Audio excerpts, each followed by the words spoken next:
Nanti ada Habib Hanif, intonasinya agak sedikit lempeng ya. Betul. Jadi semangatnya disimpan dulu. Nanti ada porsi-porsinya. Betul? Alhamdulillah. Semua guru mempunyai karakter penyampaiannya. Mempunyai metode untuk menebarkan ajaran baginda Rasulullah SAW. Dengan metode-metodenya. Yang ingin mendengarkan metode ketegasan, mangga. Allahumma salli wa sallim ala sayyidina Muhammad sahibil bushara salatan tubashshiruna biha wa ahlana wa auladana wa jami'a masyaikhina ومعلمينا وطلبتنا وطالباتنا من يومنا هذا إلى يوم الآخرة. Aminkan semua.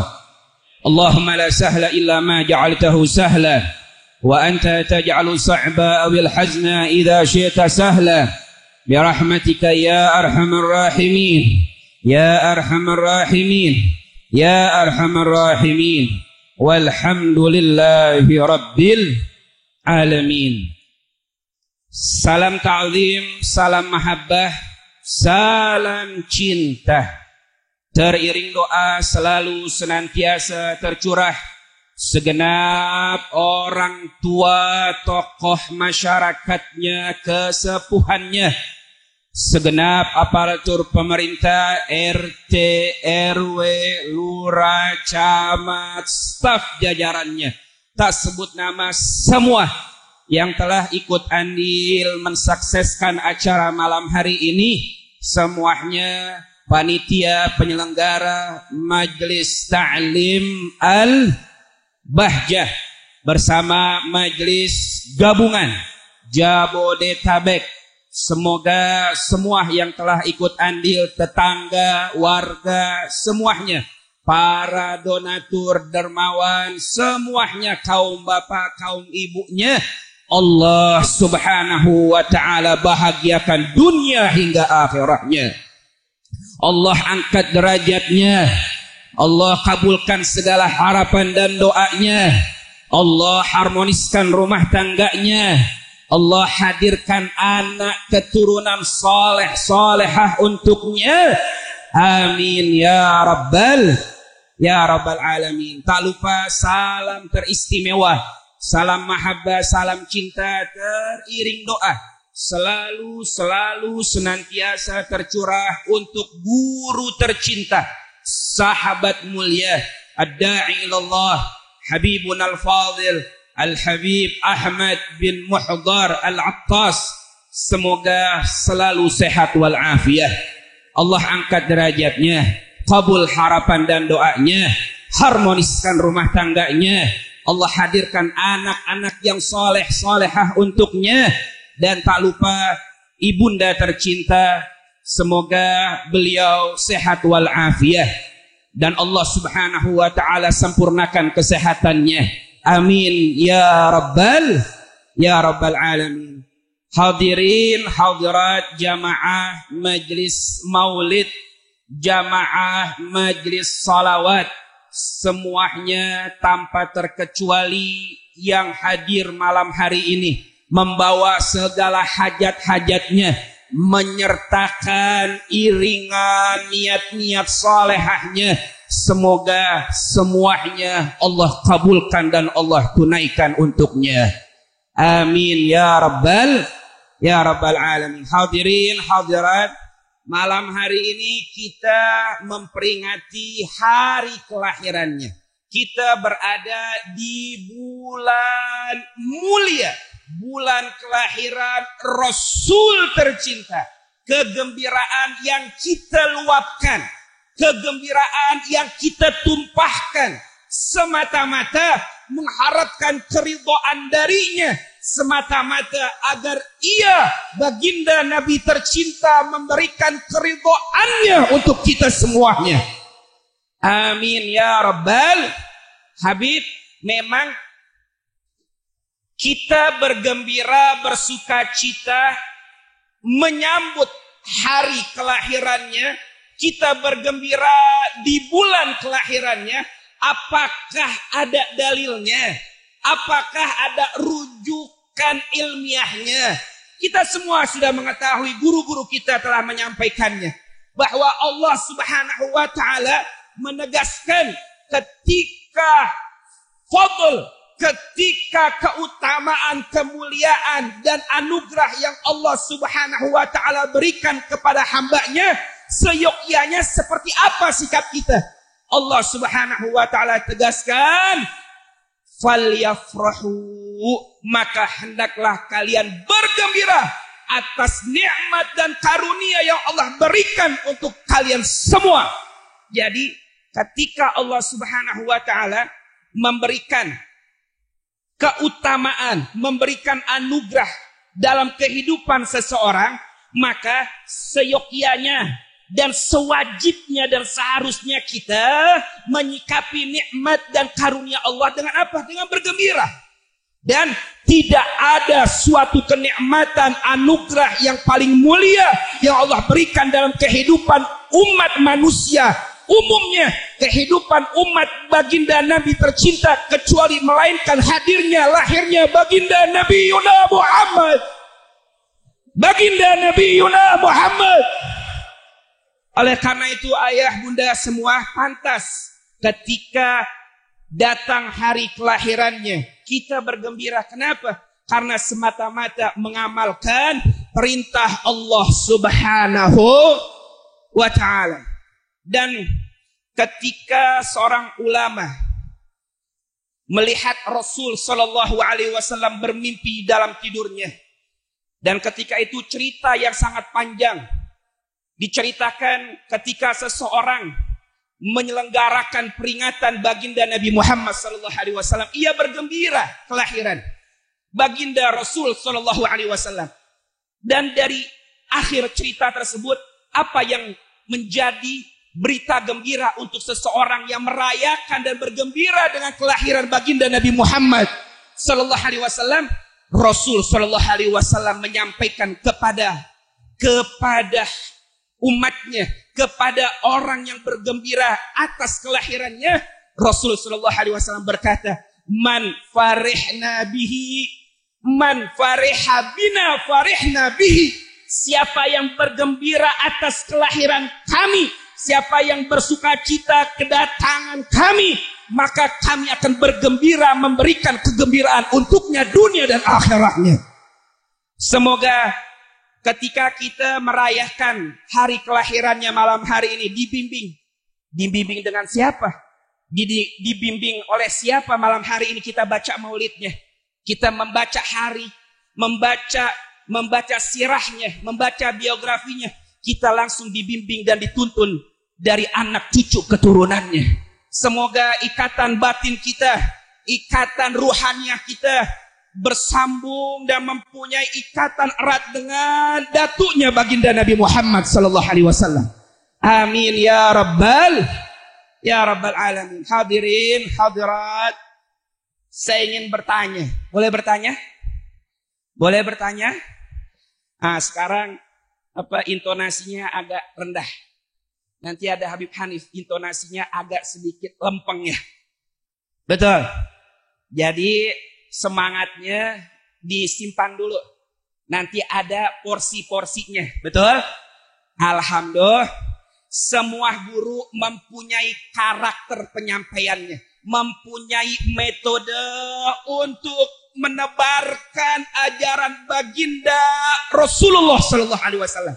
Dengan metode-metodenya. Yang ingin mendengarkan metode ketegasan, mangga. Di sini ada wong Jawa. Wong Jawa. Ini pada diam lapar pengantuk nih. Wong Jawa akeh wong Jawa. Wong Jawa akeh. Akeh wong Jawa. Mugi-mugi panjenengan sehat wal afiah. Barokah dunia wal akhirah. Sadayana damang, sadayana cager. Mudah-mudahan sehat wal afiah. Betawi ada, Betawi. Betawi ada. Mana mukanya? Orang Betawi mah agak usah nunjuk tangan, kagak usah. Orang Betawi mah udah kelihatan dari mukanya. Beb, emang orang Betawi ada apa di air mukanya? Disebutkan al-wujuhu maraya turika asrar al-baraya. Wajah itu ada air mukanya. Wajah itu ada auranya.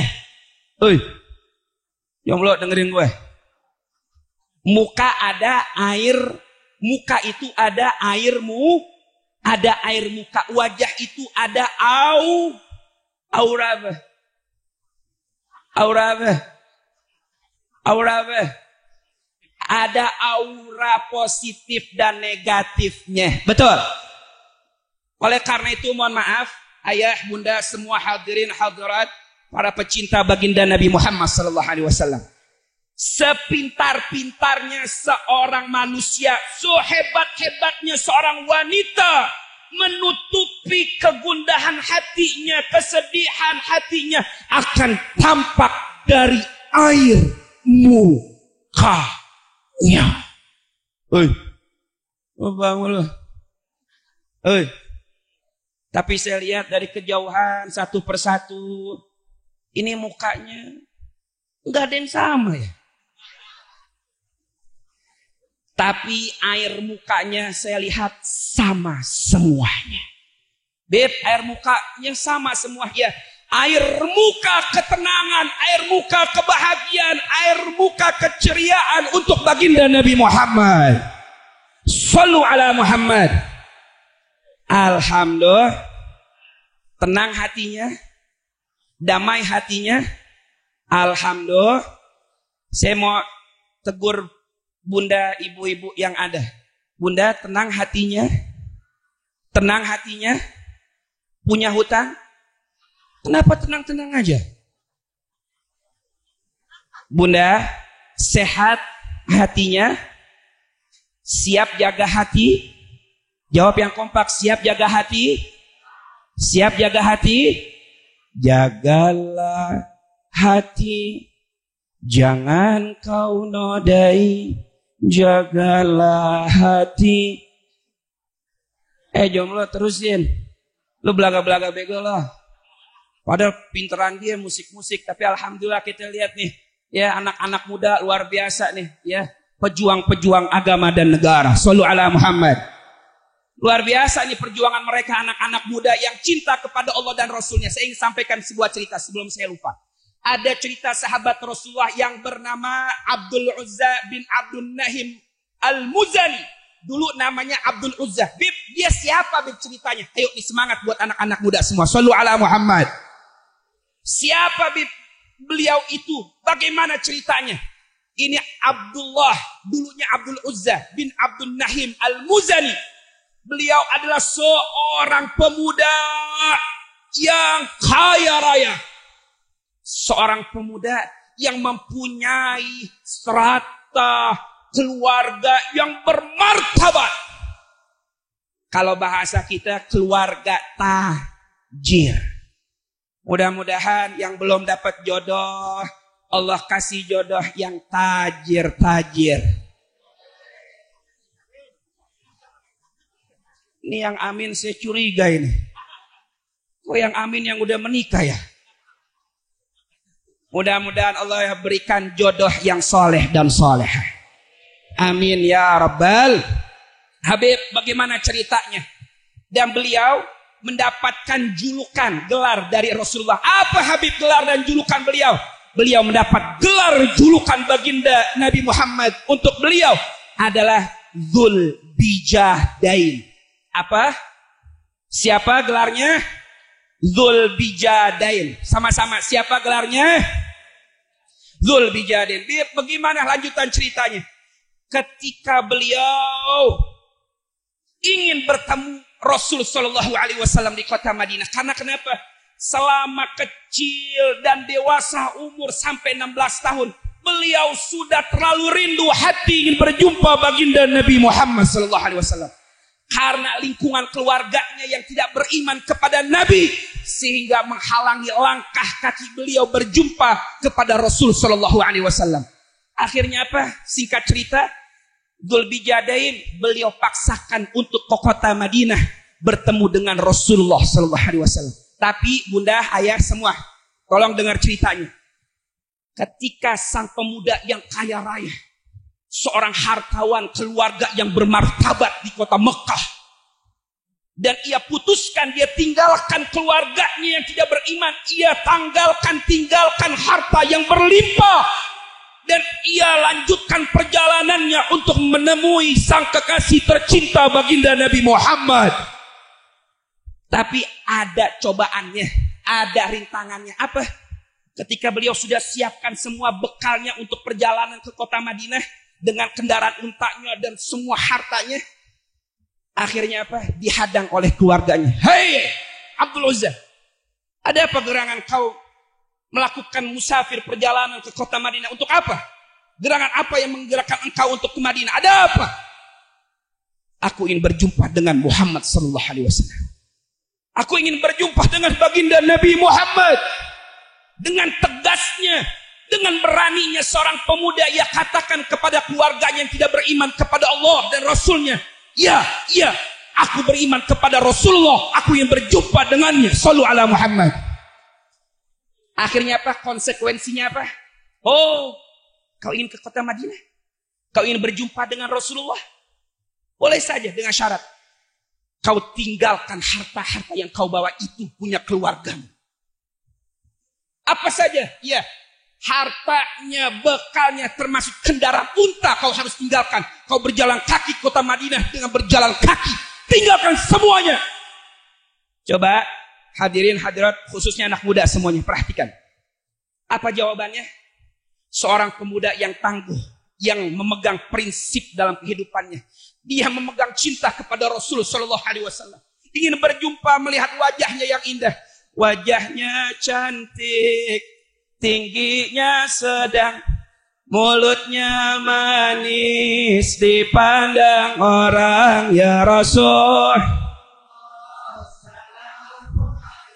Ya Rafiq, ni wadaraji, wajahnya cantik, tingginya sedang, mulutnya manis, dipandang orang ya Rasul. Allahumma salli wa sallim barik alaih. Daraji, jika memegang tubuh seorang, tercium harum, bukan kepalang ya Rasul. Mun alaik. Sallu ala Muhammad. Akhirnya apa jawaban dari Abdullah Al-Muzani Dzulbijadain? Dengan mantapnya beliau katakan, iya, ku tinggalkan semuanya, ambil sesuka kalian harta-hartaku. Hanya yang ku inginkan, biarkan diriku berjalan, bertemu dan berjumpa dengan kekasih hatiku. Coba semuanya, pemuda, semua hadirin hadirat, apa yang beliau dapatkan setelah pengorbanan beliau meninggalkan keluarganya. Beliau tinggalkan harta warisan keluarganya yang berlimpah ruah hartawan. Apa yang beliau harapkan? Apa yang menjadi hadiah untuk beliau? Ketika di perang Tabuk, beliau sakit dan meninggal dunia. Masih ingin lanjut? Masih ingin lanjut? Lanjut cerita? Lanjut kisahnya? Jawab yang kompak, lanjut. Shallu ala Muhammad. Ketika perang Tabuk, diriwayatkan dari kitab Az-Zahabil Masbuq fi tahqiqi riwayati ghazwati ahli Tabuk, disebutkan dalam riwayat tersebut Abdullah bin Mas'ud ketika malam hari beliau bangun dari tidurnya, beliau lihat dari kejauhan ada api di pojok tenda yang jauh darinya, dan beliau menelusuri cahaya tersebut. Ternyata Rasulullah dan Sayyidina Abu Bakar dan Sayyidina Umar sedang mengubur jasad seseorang. Dan Abdullah bin Mas'ud bertanya, siapa gerangan yang dikuburkan oleh baginda Rasulullah dan kedua sahabatnya? Ternyata yang dikubur adalah Dzulbijadain. Hadirin, ketika dikuburkan ke liang lahat Sayyidina Abu Bakar dan Sayyidina Umar, beliau yang meletakkannya dan Rasulullah yang mengambil jasad mulia, dan beliau yang letakkan dan beliau yang menaruhnya ke liang kuburnya. Dan seraya beliau berkata, Allahumma inni amsaitu radiyan anhu fardu anhu. Ya Allah, saat ini kukuburkan dia, aku ridho kepadanya, maka berikanlah keridhoanmu untuknya. Coba semua dengarkan. Dzulbijadain ketika harus berjuang dan meninggalkan kelezatan dunia, ternyata beliau mendapatkan akhir hidupnya, akhir hayatnya, keridhaan baginda Nabi Muhammad sallallahu alaihi wasallam. Semoga semuanya mendapatkan keridhaan baginda Nabi Muhammad sallallahu alaihi wasallam. Amin ya rabbal, amin ya rabbal, amin ya rabbal. Ayo, saya ingin ajak semuanya, saya tidak panjang kalam, ya. Nanti banyak guru-guru yang hadir. Semoga semuanya sehat walafiat.